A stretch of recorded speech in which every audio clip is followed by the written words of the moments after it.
Ներկայումս Հայաստանի Հանրապետության Արդարադատության նախարարության Հայաստանի ազգային արխիվ պետական ոչ առևտրային կազմակերպությունը ունի 28 առանձնացված ստորաբաժանում, որոնց մեջ մեծամասնությունը տարածքային ներկայացուցչություններն են եւ կան նաեւ 9 մասնաճյուղեր։ Եվ հաշվի առնելով ըստ էության, որ արկա է օրինակ քիչ համալրումներ ի տարբերություն նախորդ տարիների, այսինքն թղթային կարգով Հայաստանի ազգային արխիվ կազմակերպությունում համալրումների ծավալն է նվազել, բացի դրանից քաղաքացիները որպես այդպիսին արդեն կան շատ դիմումատուներ, որ օգտվում են հենց էլեկտրոնային միջոցներով դիմում ներկայացնելու հնարավորությունից, այլ ոչ թե ֆիզիկապես ներկայանում են կոնկրետ տարածքում առկա այդ ստորաբաժանումը եւ իհարկե հաշվի առնելով, որ ինքնին թղթային փաստաթղթերը անհրաժեշտ է պահել կոնկրետ ջերմային, կոնկրետ խոնավության չափանիշներով, որպեսզի փաստաթուղթը չվնասվի, ինչպես նաեւ փաստաթղթերի պահպանության այդ պայմանների ապահովման համար նաև անհրաժեշտ տարածքներ է անհրաժեշտ ապահովել եւ բացի դրանից հաշվի առնելով, որ այդպիսի նվազումները, վիճակագրական բերել են նրան, որ որոշ ստորաբաժանումներ ըստ էության միջինից ցածր ցուցանիշներով են այսօր աշխատում, հաշվի առնելով այդ հանգամանքը նախատեսվել է, որ որոշակի այդ ստորաբաժանումների գործունեությունը դադարեցվի եւ ըստ էության դրանց ֆունկցիան շարունակի կատարել այլ ստորաբաժանումը, նաև կարող է այսպիսի իրավիճակ առաջանալ, որ պայմանականորեն Սևանի ներկայացուցչությունը ըստ էության դադարում է իր գործունեությունը, բայց ֆունկցիան որպես այդպիսին շարունակելու է իրականացնել Կոտայքի մարզային մասնաճյուղը եւ փաստացի այս դեպքում, քանի որ հաշվի առնելով, որ ինքնին ֆիզիկապես ներկայացող անձանց թվաքանակն է նվազել ստորաբաժանումներ, դիմումներ ներկայացնելու համար եւ ինքնին ինչպես նշվեց մենք օպտիմալացման համատեքստում նկատում ենք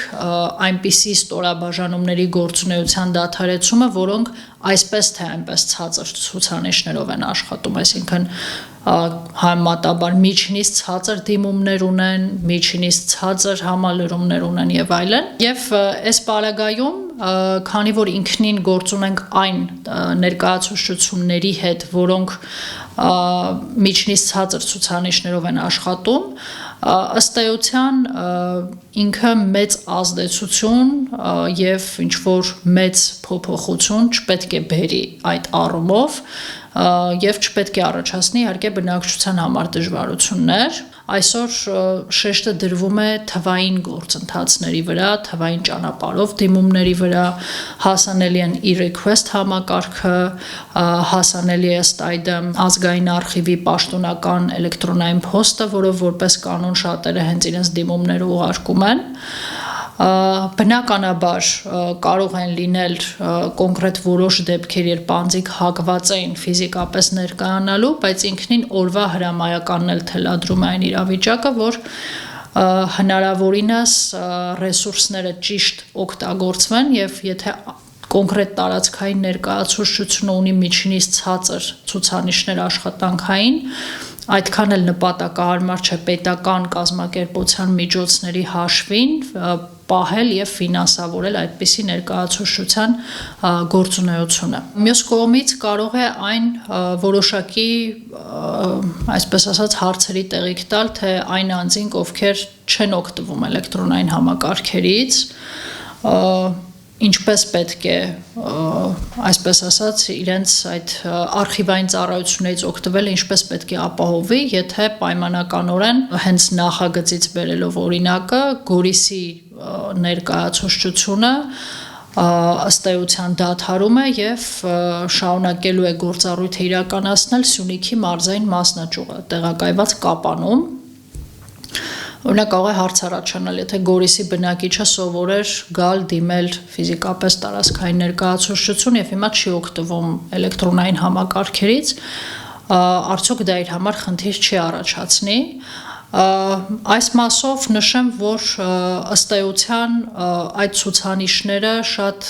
կարելի ասել ավելի փոքր են, քան այն անձանց ցուցանիշները, ովքեր նախընտրում են էլեկտրոնային ճանապարհով օգտվել, քան ֆիզիկապես ներկայանալ, եւ բացի դրանից ըստ էության սույն հանգամանքները հաշվի առնելով դա կարող է նաև նպաստել նրան, որ անձինք առավելապես ոնց որ հակված լինեն սկսելու օգտվել էլեկտրոնային ճանապարհով դիմումները ներկայացնելուց, բայց իհարկե այսպես ասեմ, քաղաքացին զրկված չէ այդ պայմաններում ներկայանալ ֆիզիկապես ներկայացնել իր դիմումը, բայց այդ դեպքում այո արդեն իր համար մի փոքր կարող է հեռավորության տարբերություն լինել, որ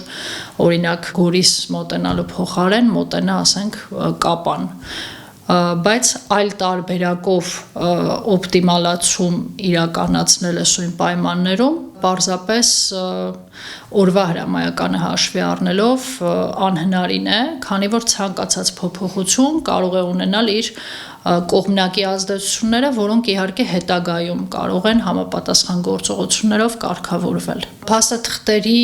մասով նաև նշեմ, որ նախագիծը ինքնին բովանդակում է դրույթ, որ համապատասխանաբար պետք է ապահովի այդ տարածքային ներկայացուցչությունների ֆոնդերի տեղափոխումը համապատասխանաբար այն մասնաճյուղ, որը շարունակելու է իր ֆունկցիայի մեջ նաև կատարել այդ ներկայացուցչության գործառույթը։ Օրինակ Թալինը ապարանը որպես ներկայացուցչություններ իրենց գործունեությունը դադարում է եւ այդ փաստաթղթերը պետք է բերվեն Արագածոտնի մարզային մասնաճյուղ, որը տեղակայված է Աշտարակ քաղաքում։ Եվ անվտանգ տեղափոխման համար նախ հաշվի են առնվելու փաստաթղթերի առանձնահատկությունները ըստ էության ինքնին այդ տեղափոխմանը ներգրաված են համապատասխան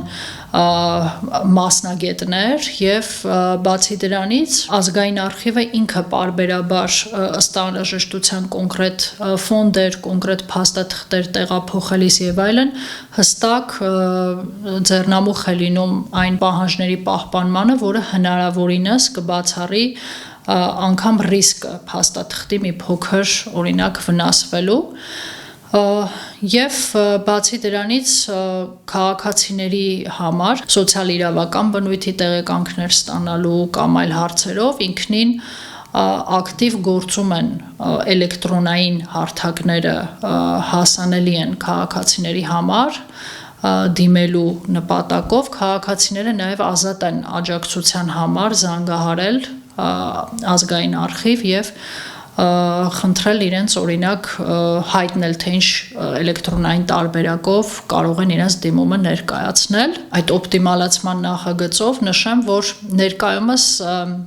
ազգային արխիվի առանձնացված այդ ստորաբաժանումները ունեն տարածքային ներկայացուցչություն անվանումը կամ մասնաճյուղ անվանումը, բայց այդ տարանջատումը ըստ էության ժամանակավերեպ է, ինչու, որովհետև մասնաճյուղը եւ ներկայացուցչությունը իրենց գործառույթներով ըստ էության չեն տարբերվում, մասնաճյուղը չունի վերադասություն, մարզային մասնաճյուղը այդ մարզում առկա ներկայացուցչություն անվամբ ստորաբաժանման նկատմամբ եւ ըստ էության այս տարանջատումը, որ եղել է, կարելի է կապել նաեւ այն հանգամանքի հետ, որ շրջանային արխիվները երբ լուծարվել են, կարծես այդ մասնաճյուղերը նրանց փոխարինող դեր կատարած լինեն։ Սակայն հաշվի առնելով, որ ըստ էության այդ անհրաժեշտությունը բացակայում է ներկայումս, առաջարկվում է, որ նախագծով անվանումները եւս փոփոխվեն,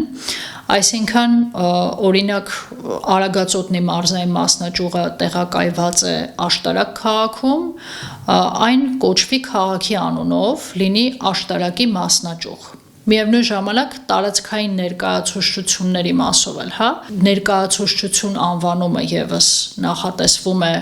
այսպես ասած, հանել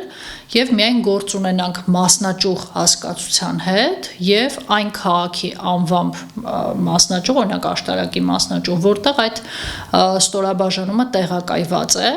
Սա այսպես ասած այդ առաջին հայացքից տարբերակված տպավորությունն էլ կբացառի, սա մասնաճյուղն է, ներկայացուցչությունը կարող է նա ուրիշ բան անում եւ այլն, եւ կմիասնականացնի։ Նաև նշեմ, որ այս նախագծի ընդունմամբ ըստ էության նախատեսվում է դադարեցնել այնպիսի ստորաբաժանումների գործունեությունը, որոնք միջինից ցածր չափանիշ ու կատարողական ունեն այն իմաստով, որ ըստ էության ծառայությունների պահանջարկն է այդ կոնկրետ տարածքային ստորաբաժանումների մասով նվազ, հաշվի առնելով նվազած այդ համալրումները, ինչպես նաև ֆիզիկապես դիմողների թվի կրճատումը, այն հնարավորություն կտա նաև ապահովելու միատեսակ կառուցվածքային, այսպես ասած, պատկեր, որ կլինեն մարզերում համապատասխան քաղաքի անվանումով մասնաճյուղեր, այն հնարավորություն կտա ապահովելու փաստաթղթերի պահպանությունը առավել պատշաճ շենքային պայմաններում, քանի որ փաստացի այդ ներկայացուցչությունների դեպքում ունենք նաև այդ խնդիրը, որ պատշաճ շենքային պայմաններ փաստաթղթերի համար առկա չեն ջերմային, խոնավության կամ տարածքային տեսակետից։ Եվ իհարկե այդ տնտեսված գումարը, որը ծախսվում է այդ ներկայացուցչությունների վրա, որոնց գործունեությունը նախատեսվում է դադարեցնել, կարող է ուղղվել ավելի լավ, ոնց որ ավելի կարևոր նպատակների կամ առավել ճիշտ կլինի ձևակերպել բարելավումների համար եւ ռազմավարական զարգացման համար ազգային արխիվի որպես ռազմավարական տեսակետից կարևոր նշանակության ազգային կառույցի։